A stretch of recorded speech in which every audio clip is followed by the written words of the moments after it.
Dear students, अपने topic चल रहा था चैप्टर 5 से, जिसमें अपने मुख्य रूप से 3 यात्रियों के बारे में टॉपिक प्रारंभ किए थे।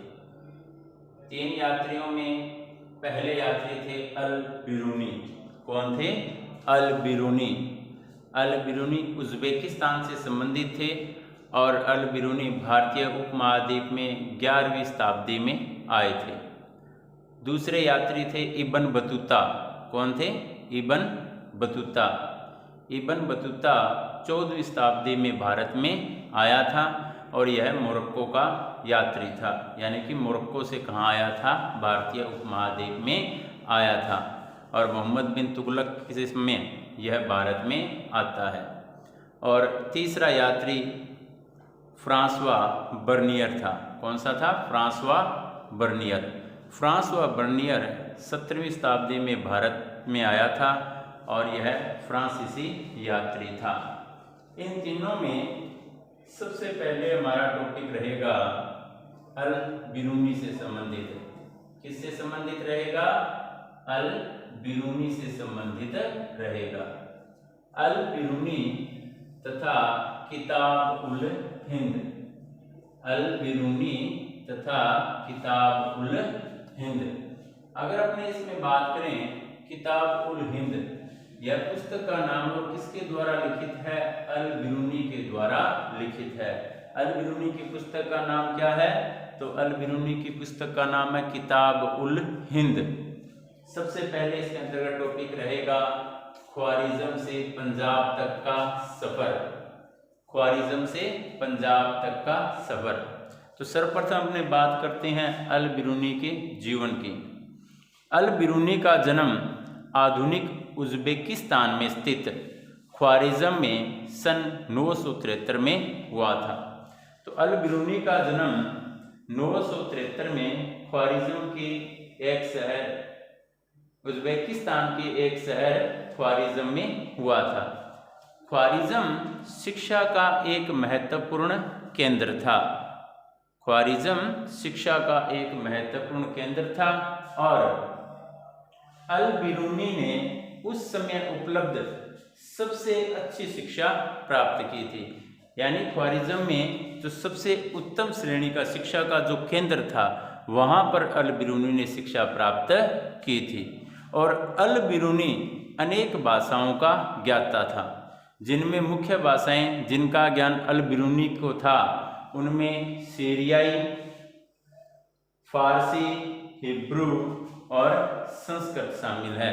तो ऐसी कौन कौन सी मुख्य 4 भाषाएं हैं जिनकी जानकारी अल बिरूनी को थी? तो उसमें सीरियाई, फारसी, हिब्रू और संस्कृत इनमें शामिल है। हालांकि वह यूनानी भाषा का जानकार नहीं था, पर फिर भी वह प्लेटो तथा अन्य यूनानी दार्शनिकों के कार्यों से पूरी तरह परिचित था, जिन्हें उसने अरबी अनुवादों के माध्यम से पढ़ा था। अगर अपने बात करें यूनानी भाषा से संबंधित, तो जो अल बिरूनी था उसे यूनानी भाषा का ज्ञान नहीं था, लेकिन इसके बावजूद भी यूनानी जो साहित्यकार, इतिहासकार या जो दार्शनिक थे, उन दार्शनिकों के कार्यों की पूरी जानकारी अल बिरूनी को थी। क्यों थी? तो इसके पीछे रीजन है। रीजन क्या है? अल बिरूनी ने जो यूनानी दार्शनिक थे उनके कार्यों का जो अरबी अनुवाद था, कौन सा? अरबी अनुवाद, उन अनुवादों को पढ़ा था और उन्हीं के माध्यम से उन दार्शनिकों के बारे में उन्होंने जानकारी प्राप्त की थी। सन 1017 में ख्वारिज़म पर आक्रमण के पश्चात सुल्तान महमूद यहाँ के कई विद्वानों तथा कवियों को अपने साथ अपनी राजधानी गजनी ले गया था। देखो यहाँ पर क्या कहा जा रहा है, समय कब का है? 1017 ईस्वी का समय है। 1017 ईस्वी में ख्वारिज़म पर आक्रमण के पश्चात किसने किया था ख्वारिज़म पर आक्रमण? सुल्तान महमूद ने। ख्वारिज़म पर आक्रमण के पश्चात सुल्तान महमूद यहाँ के कई विद्वानों तथा कवियों को अपने साथ कहाँ ले गया था? गजनी ले गया, और गजनी सुल्तान महमूद की राजधानी थी। अल बिरूनी भी उनमें से एक था। भी जिन विद्वानों को सुल्तान महमूद अपने साथ गजनी ले गया था, उन कवियों में से एक नाम किसका भी था? अल बिरूनी का भी था। वह बंधक के रूप में गजनी आया, पर धीरे धीरे उसे यह शहर पसंद आने लगा और 70 वर्ष की आयु में अपनी मृत्यु तक उसने अपना बाकी जीवन यहीं बिताया था। 1017 ईस्वी में सुल्तान महमूद ने जब विद्वानों और कवियों को बंदी बनाकर वह कहाँ ले गया? गजनी ले गया। तो उन कवियों में, उन विद्वानों में अल बिरूनी भी शामिल था। जब अल बिरूनी गजनी जाता है तो उसे गजनी जो शहर था वह पसंद आया और वह अपनी ताउम्र वहीं रहा था। 70 वर्ष की आयु में अपनी मृत्यु तक उसने अपना बाकी सारा जीवन जो था वह गजनी में ही बिताया था। गजनी में रहते हुए ही अल बिरूनी की भारत के प्रति रुचि विकसित हुई थी। यह कोई असामान्य बात नहीं थी। 8वीं शताब्दी से ही संस्कृत में रचित खगोल विज्ञान, गणित और चिकित्सा संबंधी कार्यों का अरबी भाषा में अनुवाद होने लगा था। अगर 8वीं शताब्दी की बात की जाए तो जो ग्रंथ संस्कृत में रचित थे और किससे संबंधित थे? खगोल विज्ञान, गणित और चिकित्सा संबंधी जो भी ग्रंथ थे, उन संस्कृत ग्रंथों का जो अनुवाद था वह किस में होने लग गया था? अरबी भाषा में होने लग गया था। पंजाब के गजनवी साम्राज्य का हिस्सा बन जाने के बाद स्थानीय लोगों से हुए संपर्कों ने आपसी विश्वास और समझ का वातावरण बनाने में मदद की। अल बिरूनी ने ब्राह्मण पुरोहितों तथा विद्वानों के साथ कई वर्ष बिताए और संस्कृत धर्म तथा दर्शन का ज्ञान प्राप्त किया। हालांकि उसका यात्रा कार्यक्रम स्पष्ट नहीं है, फिर भी प्रतीत होता है कि उसने पंजाब और उत्तर भारत के कई हिस्सों की यात्राएं की थी। जब अल बिरूनी गजनी में होता है तो गजनी में ही उसकी भारत के प्रति रुचि विकसित होती है और कई ग्रंथों से यह भी जानकारी मिलती है भी अल बिरूनी पंजाब और उत्तर भारत के कई हिस्सों में आया था और वहां की यात्राएं उसने की थी। उसके लिखने के समय यात्रा वृत्तांत अरबी साहित्य का एक मान्य हिस्सा बन चुके थे। ये वृत्तांत पश्चिम में सहारा रेगिस्तान से लेकर उत्तर में वोल्गा नदी तक फैले क्षेत्र से संबंधित थे। इसलिए हालांकि 1500 ईस्वी से पहले भारत में अल बिरूनी को कुछ ही लोगों ने पढ़ा होगा। भारत से बाहर कई अन्य लोग संभवतः ऐसा कर चुके थे। यानी कि 15 ईस्वी तक की बात की जाए तो 1500 ईस्वी तक जो ग्रंथ, जो यात्रा वृत्तांत अल बिरूनी द्वारा लिखे गए थे, उन यात्रा वृत्तांतों को भारत में कुछ एक लोगों ने ही पढ़ा था। हालांकि भारत के बाहर के अनेक लोगों ने उन यात्रा वृत्तांतों को पढ़ लिया था।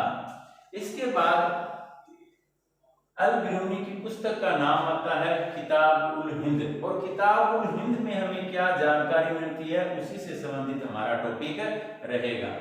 लेकिन इससे पहले अपने यहाँ पर देखिए आयताकार डब्बा दिया गया है, इसमें हिंदू शब्द दिया है। यह शब्द क्या है? या सिंधु है, हिंदू है, हिंद शब्द है, ये कहाँ से आया, किस प्रकार से इसका यूज हुआ, किस प्रकार से इसका प्रारंभ हुआ। तो हिंदू शब्द लगभग 6वीं से 5वीं शताब्दी ईसा पूर्व में प्रयुक्त होने वाले एक प्राचीन फारसी शब्द जिसका प्रयोग सिंधु नदी के पूर्व के क्षेत्र के लिए होता था से निकला था। अगर हिंदू शब्द की बात करें अपने, तो हिंदू शब्द 6वीं से 5वीं शताब्दी ईसा पूर्व में प्रयुक्त होने वाले एक प्राचीन फारसी शब्द जिसका प्रयोग सिंधु नदी के पूर्व के क्षेत्र के लिए होता था, और उसी शब्द से कौन सा शब्द निकला है? हिंदू शब्द निकला है। अरबी लोगों ने इस फारसी शब्द को जारी रखा और इस क्षेत्र को अल हिंद तथा यहाँ के निवासियों को हिंदी कहा था। अगर यहाँ पर बात की जाए, जो अरबी लोग थे, अरबी लोगों ने इस शब्द को आगे भी जारी रखा था और इस क्षेत्र को किस नाम से पुकारा उन्होंने? इस क्षेत्र को तो अल हिंद के नाम से पुकारा। कौन सा क्षेत्र? सिंधु नदी के पूर्व का क्षेत्र जो था, इस क्षेत्र को उन्होंने अल हिंद कहा और यहाँ के जो निवासी थे उन निवासियों को हिंदी कहा था।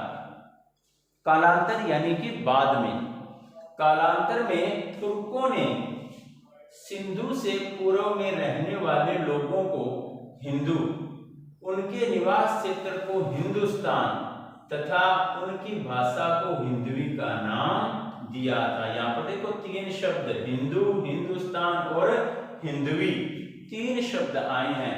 तो जिस प्रकार जो अरबी लोग थे उन्होंने सिंधु नदी के पूर्वी क्षेत्र को अल हिंद और यहाँ के निवासियों को हिंदी कहा, तो उसके कुछ समय बाद सिंधु से पूर्व में रहने वाले लोगों को हिंदू कहा जाने लग गया, उनके निवास क्षेत्र को हिंदुस्तान कहा जाने लगा और उनकी भाषा को किस नाम से जाना जाने लगा? उनकी भाषा को हिंदवी नाम से जाना जाने लगा था।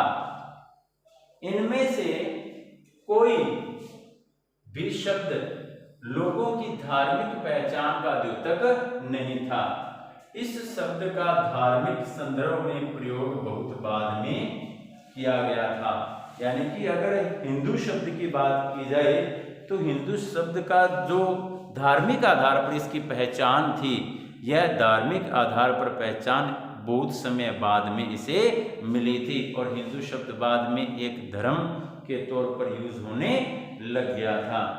तो बच्चों, आज का हमारा टॉपिक कंप्लीट हुआ।